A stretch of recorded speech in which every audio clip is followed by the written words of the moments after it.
I thought our club played a pretty strong game through the course of the 60 minutes, but there was some breakdowns where we gave odd man rushes to Northeastern. Obviously the very first one, we had the puck shot on goal, and all of a sudden it's jumped and it's a breakaway the first minute of play. But I think we had 6 odd man rushes against us after 2 periods, and that's a dangerous game to play. So even though I thought we played well and sustained offensive pressure, our breakdowns resulted in terrific chances for Northeastern. And clearly that 4-minute span where we're down a man, it was pivotal for us because they capitalized on. I don't know, Joe, the second one was a power play going on. It was real late, but it was almost a power play. Was that? I don't think it was a power play. I don't think it was on a power play. I think it was like a power play. Yeah. We had PK guys out there, and it was an offensive turnover. We had the puck in our zone. We turned it over, and they came right down.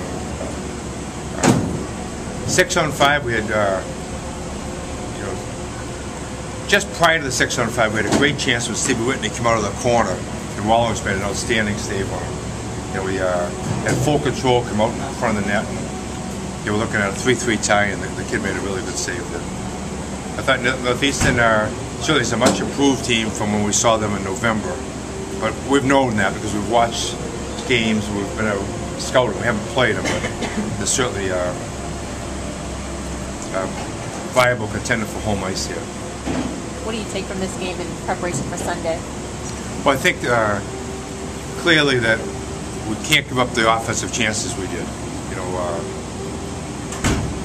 The breakdowns on it, whether the defenseman was pinching or just a poor pass in our offensive zone, we just got to be more thorough in that area. So I thought we had the puck a lot, but when we turned it over, it resulted in some really odd man rushes. Dangerous odd man rushes. Really exciting college hockey game. I was happy to win it, and I think it was a real exciting atmosphere, and it was just a good game. And again, I think our power play was good, and our penalty killing did a good job. Chris Rawlings played well as well. First time since you've been the head coach here, you guys strung together 5 straight Hockey East wins, and you got yourself into home ice position. Now, can you just talk about this run you guys have been on? I didn't realize that was the first time. BU lost. I don't know. I told the team before the game on Thursday that they've started to really come together as a group, and one of the things you try and do as a coach is to create an identity. And I think, like I said, I told Nancy today. I told Nancy today that we have an identity as a group, and they know what they have to do to be successful. And I think if we execute what that is, then we can be competitive and win hockey games. You guys have had a lot of success creating and capitalizing on turnovers in the last couple of games. I mean, is that part of the identity that you're talking about?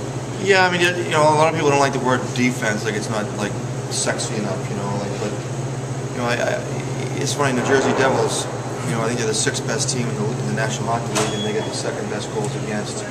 They really don't have like outside of Breeze, they don't have a prolific scorer, but they know how to win, and they thrive off of turnovers and counterattack, and I think we kind of try and emulate that style. And, whether we do it because the other team's careless or we're in a good position, I don't know, but we did have quite a lot of opportunities tonight off the turnovers as well. Is this the best you've seen Chris Rawlings play all year during these stretch of games? No. Actually, no. I thought he was good tonight, but I thought there was some really shaky shots too that went through his body and slid across the crease. I mean, he's been good. I mean, I can't say tonight was his best performance. I think he's been good the entire time. I think it seems like he comes out and makes big saves against these big teams, though. I mean, especially late in the game where it seemed like all threw their guys out at him. That play at the end was terrific when he, I think it was Atkinson come off the boards on he did a little switch down low, and he walked through front of the net, and I think he had 2 shots at it, and I think Lombardi had the same thing down this end, 2 cracks at it. I think he was really good there. I mean, his whole challenge, or key to him being successful, is his ability to come out of the net. He's such a big guy. If he stays deep in his net, then he's an average goalie, but when he comes out, he's aggressive, and he controls his rebounds. He's really impressive. Wade, 10 points in the past 5 games. Can you talk a little bit about your mentality and your dynamic? just keep working hard, and our lines are clicking. The power play is doing well right now. I think that's where a lot of the points are getting generated from. But yeah, just trying to keep shooting the puck on net, and good things are happening. How important was this win for you guys and everything that BC is? And oh, it was definitely huge. It's always nice playing out in front of a sellout, and our fans are great. And yeah, we knew it was a huge game tonight. We had to go into BC on Sunday, and I know it's going to be crazy in there, so it's really tough. It seems like every time one of these Beanpot teams comes in, BU and then BC, it's like you guys just play up to a higher level. Can you talk about what it means to come out here against in front of these fans and play these teams? Yeah, definitely BU and BC are our biggest rivals. So we like everyone kind of has an extra jump in their step, and we seem to be everyone's on the same page when we play them. Good things happen in our own rink. We just got to see if we can do it on the road now Sunday. Talk about your transition game. The last couple of games, you guys have done really good on creating turnovers and capitalizing when you get rushes. Yeah, no, we've had a lot of odd man rushes the last couple of games, and I think it's just because we're trapping well and we're working hard to get loose pucks. And when they're coming one way, if we chip pucks past them, we get a lot of chances, and it's been working out. Is there a level of skill here that most trap teams don't have? I mean, you say trap team, you guys are scoring pretty goals as well. Yeah, no, it's we got a lot of talent on our team, and we're playing the system well. And when we do get our chances, we got a lot of guys on our team that can bury the puck. Seems like in the streak, something else that's really improved with you guys has been your penalty kill. How much have you guys been working on that in practice? You held them scoreless again. Yeah, no, our penalty kill's been huge for us. I think we've been shutting teams out on the PK for the last little while, so we just got to keep doing that. We've been working on it a lot in practice and just making sure we're getting in shot lanes. And a big part about that is Rawlings. He's playing really well in the PK, making good plays for us. Seems like in general everything's going right. You finally find the identity for his team. Can you just talk about the 5-game winning streak recently? You finally seem to be finding that identity.